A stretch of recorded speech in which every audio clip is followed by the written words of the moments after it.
Daaku Maharaj. Balayya Babu NBK 109 సినిమాకి డాకు మహారాజ్ అనే పేరు పెట్టారు. ఇంతకీ ఈ డాకు మహారాజ్ అంటే ఎవరో తెలుసా?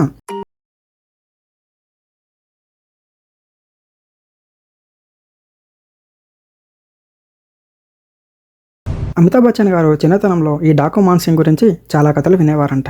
ఈ మాన్సింగ్ రాజ్పూత్ల రాథోడ్ వంశానికి చెందినటువంటి వాడు. ఈయన దుర్జన్ సింగ్ యొక్క తమ్ముడు.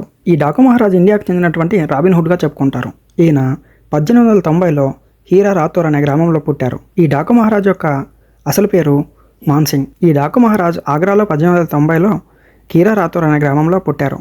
ఈయన చంబల్ లోయలో పెరిగాడు.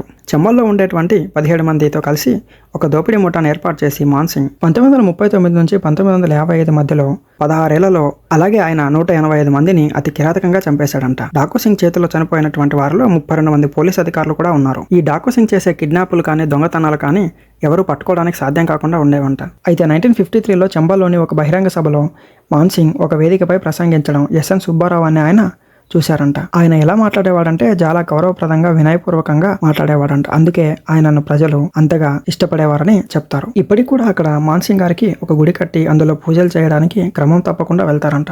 ఈ డాకు సింగ్ వారసులు ఇప్పుడు కూడా కెరా రాథోడ్ వద్ద నివసిస్తున్నారు. నిజానికి పోలీస్ రికార్డులలో డాకు సింగ్ అంటే ఒక దొంగ లేదా దోపిడీదారుడిగా ఉంటుంది.